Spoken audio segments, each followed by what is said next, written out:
Shalom Akim, giving all praises, honor, and glory to Yahweh Bashem Yahushua Bashem Rakah Kwadash. Double honor to the apostles, bishops, elders of great millstones. Salute to the sincere Akim out there of the hopeful elect. Right? Shout out to the brother Gabar Yahweh out there in Hawaii. You know, we just had a conversation a while ago talking about the new Jim Crow, all right? Or AKA the poor door when it comes to these affordable housing units and these new condos or building tenements that's being built in these gentrified neighborhoods and urban communities. All right, yeah, it's a term called the poor door. All right, which is basically the modern day Jim Crow. You know a lot of you think Jim Crow goes back to the back in the was that the 1950s, 30s, 1950s, 40s, 30s, or whatever. All right, it was post-slavery. You know, where you had whites only water fountains, black only water fountains, whites only bathroom, black only bathrooms, or colored bathrooms, colored water fountains. You know, when the school system was segregated and this, that, and the third, you know, used to have Jim Crow. Black people had to ride in the back of the bus. I'm not sure if Jim Crow even goes far back to the 60s. All right. You know, I think the civil rights era is what pretty much changed all of the cover-up that changed all of the Jim Crow mess in America, or matters, or what have you, in America. But yeah, me and the elder brother Gabar Yahweh, we was chopping it up, man. All right, about the modern day Jim Crow.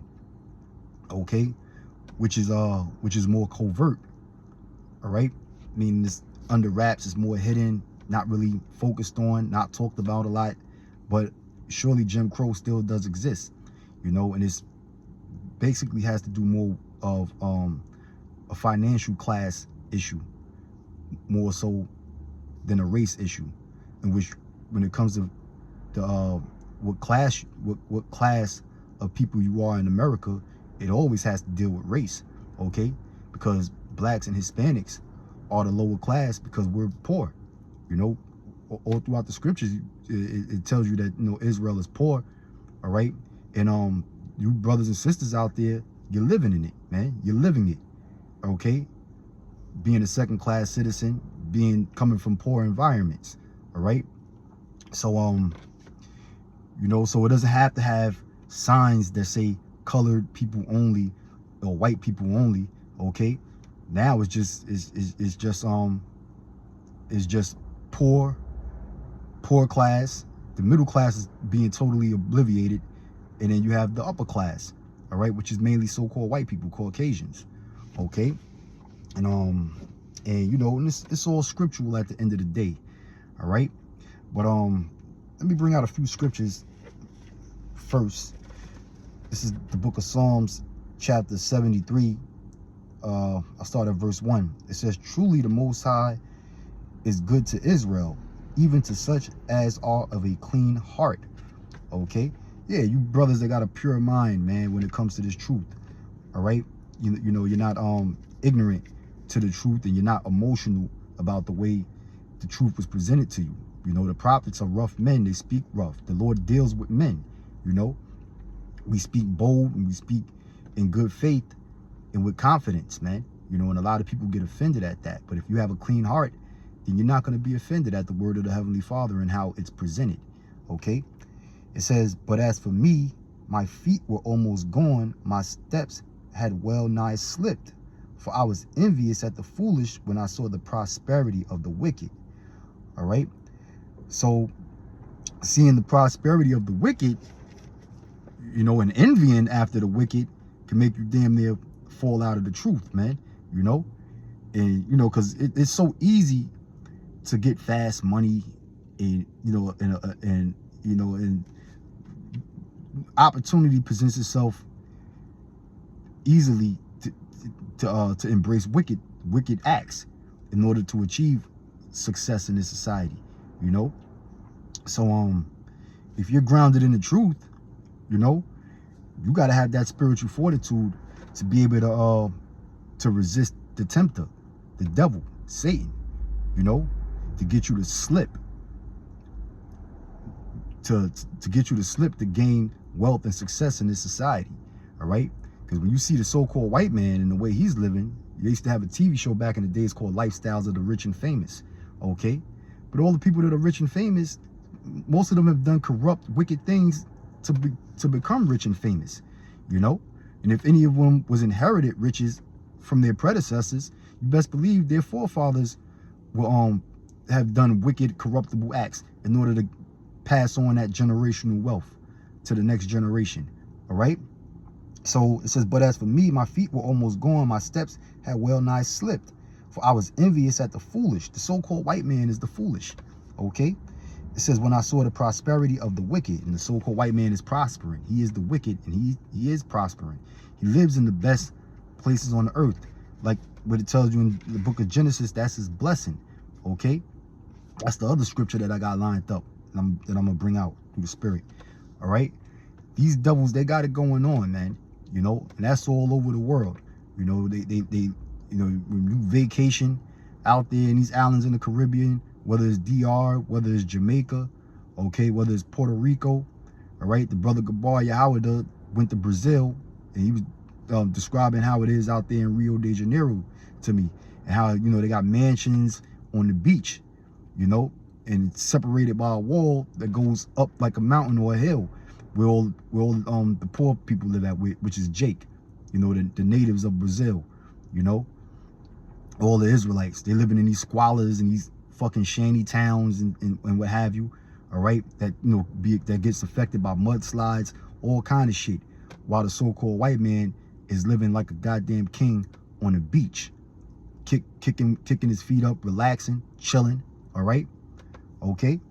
But our people have to go through the poor door, and I'm gonna explain to you the poor door, all right? But let me finish reading. It says, for there are no bands in their death, but their strength is firm, all right? A lot of so-called white people live out their full lives, man, you know, you look at the elites of the society, what was it David Rockefeller, that I believe he lived to be over 100 years old. I can't remember how old he was when he died, but I believe he was over 100 years old. I know he had 7 heart transplants, okay, all right? That devil was not willing to die, man, okay? But the Most High finally took his ass out. You had Evelyn Rothschild, who lived to be an old man, old decrepit bastard, all right? Yeah, what was this? I think Jacob the Rothschild, I believe he died too, if I'm not mistaken. But he's also an old decrepit bastard, you know? That, you know, these are the people that cause all kind of mischief and chaos in the world, man, all right? You know, and they're the financial supporters of a new world order, okay? So it says, for there are no bands in their death, but their strength is firm. And their strength is firm through their money, you know, through everything that they robbed, all the riches that they robbed the world from, okay? And enslaving people and benefiting in the process. It says, they are not in trouble as other men, neither are they plagued like other men. That's right. You know, they're not in trouble like other men. You know, they don't have a rogue police force targeting them.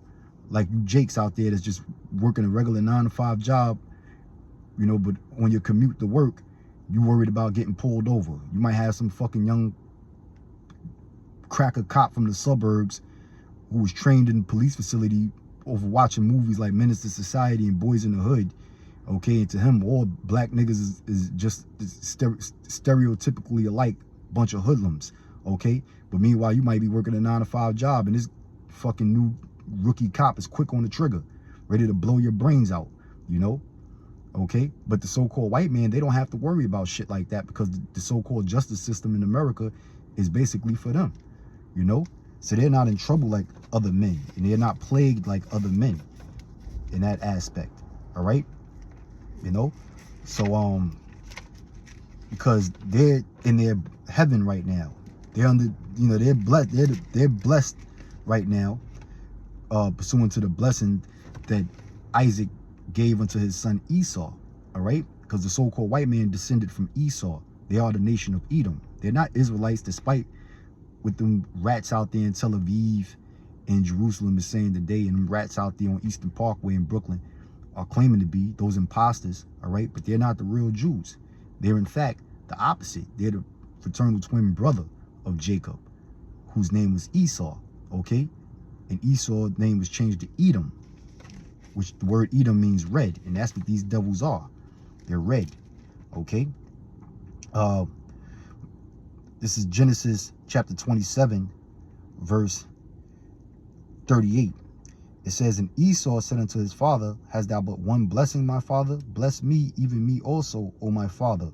And Esau lifted up his voice and wept. All right. So Esau was crying to his father, Isaac, for a blessing, because his fraternal twin brother Jacob took the blessing, or supplanted his father Isaac for the blessing that was intended for Esau. Okay.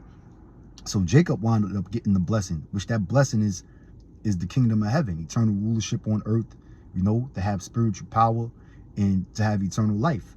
Esau didn't receive that blessing, but Jacob received that blessing because he supplanted his father, and it was all set up through the spirit of Yahweh Ba'ashem Yahweh Shah for it to be that way, regardless. Okay. So Esau was crying to Jacob, crying to Isaac for a blessing. Asked him, can you bless me, even bless me, father? All right. So, you know, of course, you know, Isaac was all messed up about giving Jacob the blessing, because Esau was the firstborn son. Okay. And, you know, by birthright, he was supposed to have received that blessing. So, you know, Isaac was a little messed up over that, and then his son Esau's crying to him. So, you know, Isaac, being compassionate, gave Esau a blessing. In Genesis 27, verse 39, it reads, it says, and Isaac his father answered and said unto him, behold, thy dwelling shall be the fatness of the earth and of the dew of heaven from above. Okay. So Esau's blessing was going to be the fatness of the earth and of the dew of heaven from above. So the so-called white man is in his heavenly state. All right. And he's receiving that blessing right now, man. Okay. He has the fatness of the earth. All right. We was talking about this affordable housing, me and the brother Gabar Yahweh, the GMS Hawaii. We was talking about affordable housing in these urban areas. Okay. And in New York City, right? Because I was telling them I work construction. So I do a lot of these jobs where they're building, you know, these new condominiums and, you know, gentrifying Jake's neighborhoods with these new buildings and housing units and such, you know. And you know, a certain percentage of the building is dedicated to affordable income residents, okay, which is lower class people, mostly so-called black and brown people, okay. And you know, the top floors of course is going to be for the higher class people. You know, you're not going to have a low income resident renting the penthouse suite on the top of a brand new condominium, all right, or the top floors. You know, so it's usually the first 6 floors of the building, all right, that's, you know, dedicated to low income housing. And you see a lot of Jakes living in those apartments, all right. And this building could look very exclusive. It's brand new, you know. And the front entrance to them buildings might have a doorman. It might have a valet ready to park your expensive foreign cars, you know, to the people who live on the top floors and in the residents who are purchasing those $1 million condos, okay, within that building. But within that same building, you know, the first few floors might be, you know, the first 3 floors, 4, 5, 6 floors, or what have you, would be for would be dedicated to low income housing, and they don't even go through the front door. They go through what's called the poor door, okay, which is probably their entrance is probably in the back of the building, okay. You know, that's the new Jim Crow era that me and brother Gabar Yahweh was discussing, okay. All right. So when you read Genesis 27, it says, and Isaac his father answered and said unto him, behold, thy dwelling shall be the fatness of the earth and of the dew of heaven from above. Okay, so they get the special treatment and all the amenities that the new condos and, you know, and you know, these new residential buildings have to offer. You know, access to the swimming pool, access to the, you know, the gymnasium, the weight room, okay. You know, and you know that the front entrance where you got the lobby attendant, the doorman, and this, that, and the third, you know, and elevators that could lead you to the higher units of the building, you know. But when you go through the poor door, you don't have access to all of those different amenities, you know. You have to you just going straight to your to your apartment, okay. And is, you know, and to get to all of those other amenities, you can't get to them through the poor door or the back entrance, all right.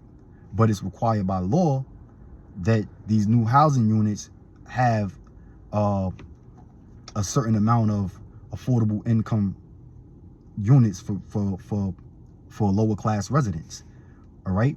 So that's basically Jim Crow. So it might as well, the poor door might as well say colored only entrance, or entrance for black people. In the front entrance, you know, where the doorman and the valet and lobby attendant is at, should say whites only, okay. If you could see, put on your glasses like the movie They Live, you would see those signs, man, all right. You would see those signs. I was telling the brother that I was working downtown in Midtown Manhattan at the Silverstein, well, not at the Silverstein Towers. I used to take my lunch break by the Silverstein Towers. Silverstein Towers is owned by Larry Silverstein, who's the same one who had the World Trade Center, okay, and profited off of the off of the 9/11 terrorist attacks of the World Trade Center being demolished, all right. But anyway, he has the Silverstein Towers in Midtown Manhattan, where I used to take my lunch break, and I used to see it, you know. It's, you know, it's big, tall residential buildings, condominiums or whatever, and I would see all these crackers going in through the front, and I noticed it was one hood chick that I used to always see there during my lunch break. You know, she looked like the typical stereotypical black woman, you know. She might come outside with rollers in her hair, or, you know, she got her weave on or whatever the case may be, you know, running around with house slippers on, some pajamas and shit, you know. But I always used to see her at the Silverstein Towers. I used to wonder, like, what the hell she doing out here at the Silverstein Towers? This is how I got put onto the poor door, okay? And one of my coworkers pulled my coat and said, yo, she lives there. She lives there. She just lives, she got to go there through the affordable housing side, you know? She lives in affordable housing. You know, she goes through the back entrance to get to her residence, while all the white people go through the front, you know? So I said in my mind, I said, oh shit, this is modern day Jim Crow, all right? When you put two and two together, okay? But yeah, man, so Jim Crow, it never faded out, man, you know? Don't let the civil rights movement fool you and think that the so-called white man, that the, you know, by allowing black people to vote and project this illusion of equality, okay, that Jim Crow was basically dead with, when it's very much still in existence, in the guise of what class you belong to, lower class or upper class, all right, you know. But as I read on, verse 40, it says, and by thy sword shalt thou live, and shall serve thy brother, okay. So that's how the so-called white man was blessed, with his sword. You know, he obtained all of this, all of the good riches, the dew of heaven and the fatness of the earth, by way of the sword, by way of violence, by way of killing people, by way of robbing. You know, the scriptures tell you, John 10:10, the thief cometh not before to steal and to kill. All right, so that's how this devil has obtained everything that he got. That's his blessing. His blessing is the sword. And lo and behold, all right, these crackers are gentrifying the neighborhoods. Niggas still live across the street in the projects, while the so-called white man lives in this brand new condominium in the penthouse suite overlooking the ghettos, all right? Okay? And anybody who lives in that same building that's a Jake or that's lower class, he has to go through the back entrance, all right? So I just wanted to share that with you brothers out there, man. Hopefully you were edified. I'm going to say shalom while we're rocking. Lord willing, I'll see you in the next one. Shalom.